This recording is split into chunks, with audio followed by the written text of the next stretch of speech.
જય શ્રી કૃષ્ણ. સોલંકી હંસાબેનના યુટ્યુબ ચેનલમાં આપનું સૌનું હાર્દિક સ્વાગત છે. તો વાતમાં એમ છે કે મગજનું ઘૂમરું આમ એવું મારી રહ્યું છે અને ગામડે ગામડે ઘરે ઘરે.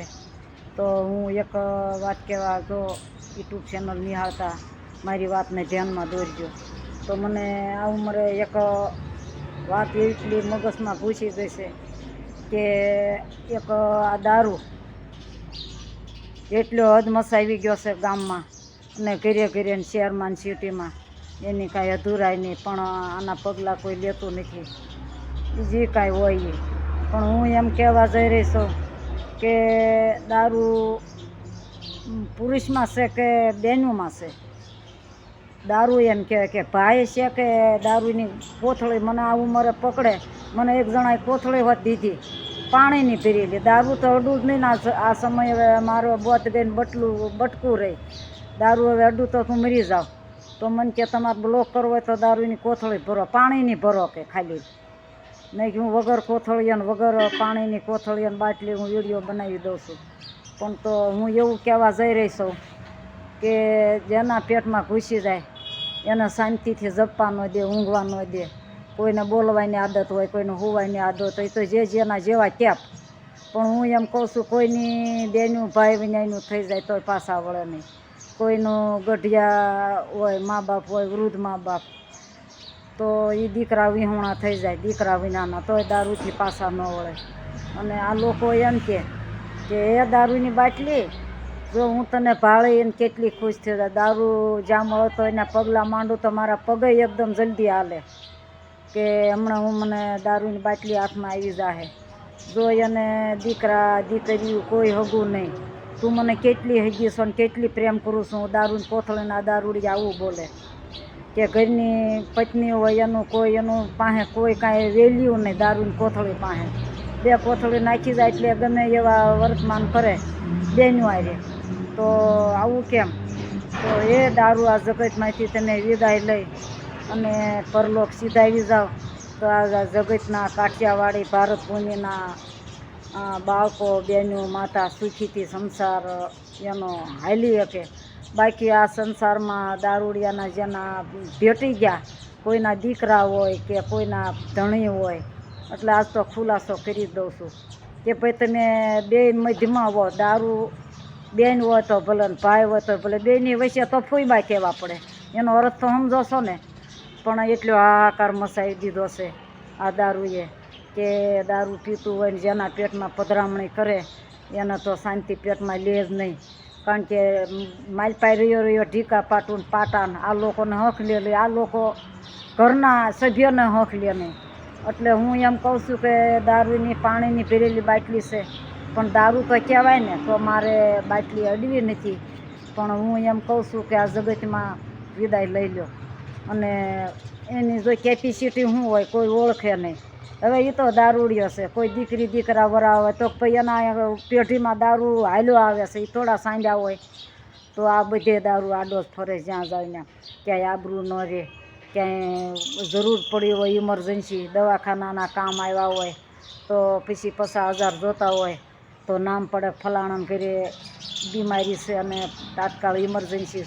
હવે એ કહી દે આપે એના ઘરે દારૂડિયા છે બધા, દારૂમાંથી ઉષા આવે તો આપણા કરજા સૂકવે ને. જો આવું સાંભળવું પડે તો આ કાળજા કાપી નાખે એવી વાત છે દારૂની. તો ભાઈ જે આગળ ઇંગ્લિશ પીતા હોય ને તો મુબારક, જે કાંઈ હોય એ મોટા વડીલો પોહાય.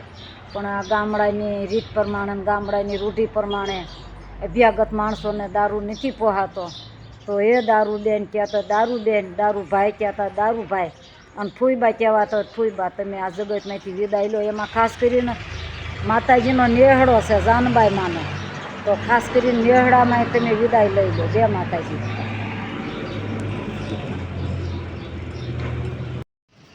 તો જય માતાજી. એમાંય હું એવું કહું છું કે એમાંય આપણે માં જાનબાઈનું ધામ છે.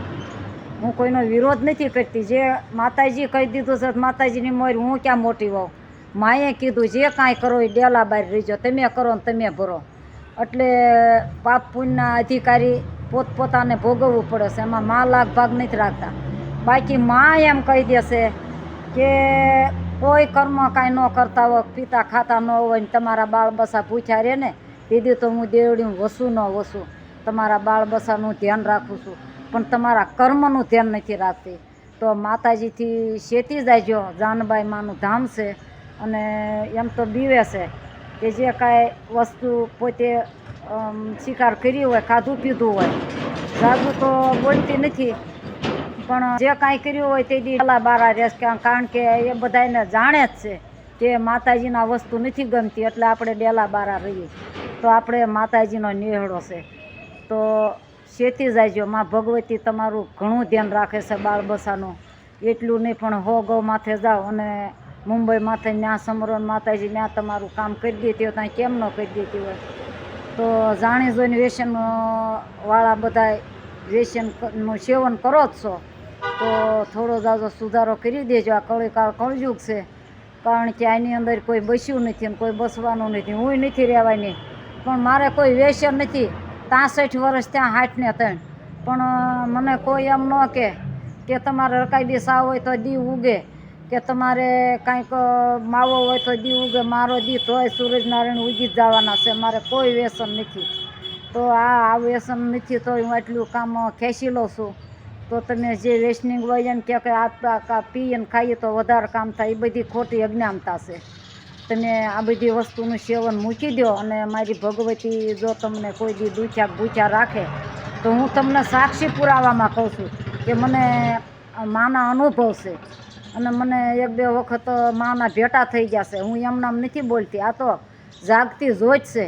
માનું એક નામ લેવાઈ ગયું હોય એવડું તો માં જીભ ઉપર ચડી દે કે હું બળબડ કરશો, તું તો કાંઈ જાણતી નથી મને. એટલે હું મારી ભગવતીનું પૂરેપૂરું મને ભાવનાથી, ભાવ તરફથી અને ભાવ વિભોરથી હું બોલું છું કે માતાજીના ગુણ ક્યાં જીભે ગાવ ને કેટલા ગાવ એનું મને કાંઈ અધૂરું નહીં. તો અમારી ભગવતીનો નેહડો છે હો. તો ખોબા જેવડો રે માતાજીનો નેહડો રે લોલ, થાતું છે ડેરડી ધામ માતાજીનો નેહડો રે લોલ. વાયવને વડલો રે માતાજીને શોભતો રે લોલ, શોભાનો નહીં પાર માતાજીનો નેહડો રે લોલ. દર્શન વિના રે માડી હું દુબળી રે લોલ, દેજો દર્શનનો લાભ માતાજીનો નેહડો રે લોલ. સોના ઈંઢોણી રે રૂપલા બેડલું રે લોલ, પાણીડા નિમશે જાવ દર્શન આપજો રે લોલ. પહેલું પગથિયું રે માડી હું પરહરી રે લોલ, માતાજીએ પકડ્યો હાથ દર્શન થઈ ગયા રે લોલ, માતાજીએ પકડ્યો હાથ દર્શન થઈ ગયા રે લોલ. તો માતાજીના દર્શન થઈ ગયા હોય અને કોઈ વાતની કમી ન, હાથ પગ તાજા તાજા રાખ્યા હોય અને એટલું કામ કહી લેતી હોઉં અને સેવામાં એક પાણી બધું બાળકોને 500-600 બાળકોનું પાણીનું પૂરું કરું છું. પૂરું કરું એનું કારણ એમ છે કે શેરીવાર પાણી આવે ન પાણી ભરીએ તો આખો દી બાળકો પાણીના ટળવળિયા મારે. એટલે હું 2 કલાક પાણીની કાઢી લઉં છું. બીજા કામમાં થોડુંક ધ્યાન દઉં. કડકી સિલાઈ કામમાં કરું એટલે સમય કાઢું કે મારે 1 કલાકમાં પાણી ન પૂરું તો આ બાળકો પાણી વિના ના રહે. તો આટલી સેવા કરું છું આ ઉંમરે. અને મારો વિડીયો સારો લાગે લાઈક શેર સબસ્ક્રાઈબ કરવાનું ભૂલતા નહીં.